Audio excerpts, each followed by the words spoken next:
जय भीम, नमो बुद्धा। स्वागत है हमारे न्यू ब्लॉग में। इस भारत की सच्चाई बताऊं आप सभी को। इस भारत में अंधविश्वास ज्यादा है, इसीलिए अपना भारत सबसे पीछे देश रह गया। अपना भारत कुछ समय में अपना भारत सोने की चिड़िया कहलाता था, लेकिन आज के जमाने में कोई भी सोने की चिड़िया नहीं कहता। इस भारत के अंदर इतना जातिवाद, इतना भेदभाव हो गया है।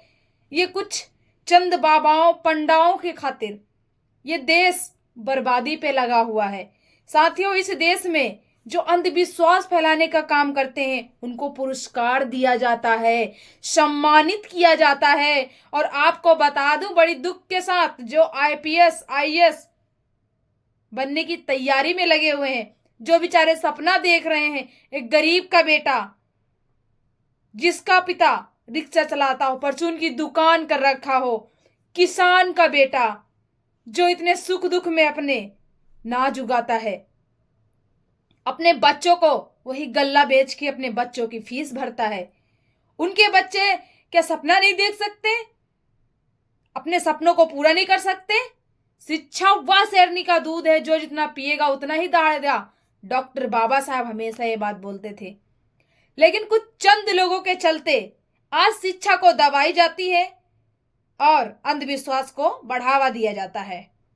साथ में लगी हुई ये तस्वीर आप लोग देख सकते हैं। ये लगी तस्वीर, इनको पुरस्कार दिया जा रहा है और इनको लाठियां की बरसात की जाती है। इनका लाठियों के स्वागत किया जा रहा है, इनका पुरस्कार से स्वागत किया जा रहा है।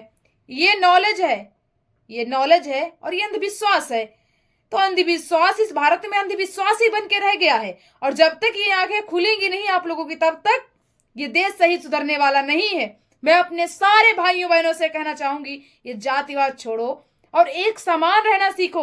और जिस दिन इस भारत में एक समान रहना सीख जाओगे ना, जातिवाद का कीड़ा अपने दिमाग से निकाल दोगे ना, जितना तुम ग्रुप में बैठोगे ना, ग्रुप के अनुसार ही आप जी पाओगे। आप अपने आप को पहचानो, आप अपने टैलेंट को पहचानो। माताओं बहनों सबसे कह रही हूं, आप अपने हक और अधिकार को जानो, अपने टैलेंट को पहचानो। माताओं बहनों, कहां खोई हुई हो, इस देश में अपना नाम रोशन करो, पढ़ो लिखो, शिक्षित बनो और पढ़ाई लिखाई के लिए किसी से भी लड़ जाओ। हाँ, अपने सारे भाइयों बहनों से कहना चाहूंगी, जितने मेरे सारे भाई बहन हैं, अपने माताओं और बहनों को पढ़ने का हक और अधिकार दें।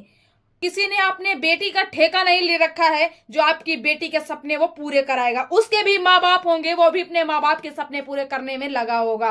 तो आप अपने बेटी को शेर नहीं बनाइए, पापा की परी नहीं बनाइए। आप अपनी बेटी को शेर नहीं बनाइए ताकि वो अपने आप पर संकट आने से पहले ही दुश्मन को नोच खाए। अपनी बेटी को ऐसा बनाइए और अपने बेटी को हर सपने पूरे करने का अधिकार दीजिए, पूरी छूट दीजिए। उनका सपना क्या है, उनके सपनों को ध्यान दो। उनका सपना क्या है, वो करना क्या चाहते हैं आखिर में, पूरा साथ दो उनका पढ़ाई लिखाई में। हालांकि मेरे मम्मी पापा मेरा पूरा साथ देते हैं पढ़ाई लिखाई में, और जो मैं काम कर रही हूं उसमें पूरा साथ देते हैं। मेरा परिवार पूरा मेरे साथ है। मैं दुआ करती हूं हर परिवार मेरे जैसा मिले। मेरे मम्मी पापा मुझे एक लड़का की तरह मानते हैं, लड़का की तरह प्यार करते हैं। आई होप आप सभी के पापा अच्छे होंगे। दुआ करती हूं आप अपनी बच्चियों को पढ़ाइए। बेटा बेटी में कोई भी अंतर मत रखो। बेटा बेटी किसी से कम नहीं है, बेटी बेटा से कम नहीं है। जो बेटा कर सकता है वो बेटी करके दिखा सकती है। ऐसा नहीं है, भेदभाव यार मत करो। सबसे ज्यादा इस इंडिया में, इस भारत में भेदभाव लड़कियां और लड़कों में होता है। आप सभी को बता दूं, ये बात मैं बोल रही हूं, जो लोग बहुत सारी जगहों में मैंने अपनी आंखों से देखा है। एक औरत बोल रही थी कि मेरी सासू माँ, मेरी 3 लड़की हो गई, मेरी सासू माँ मेरी तीसरी वाली बच्ची से नफरत करने लगी। क्यों भाई? कोई बेटी या बेटा ये कोई अपने हाथ का खेल नहीं है।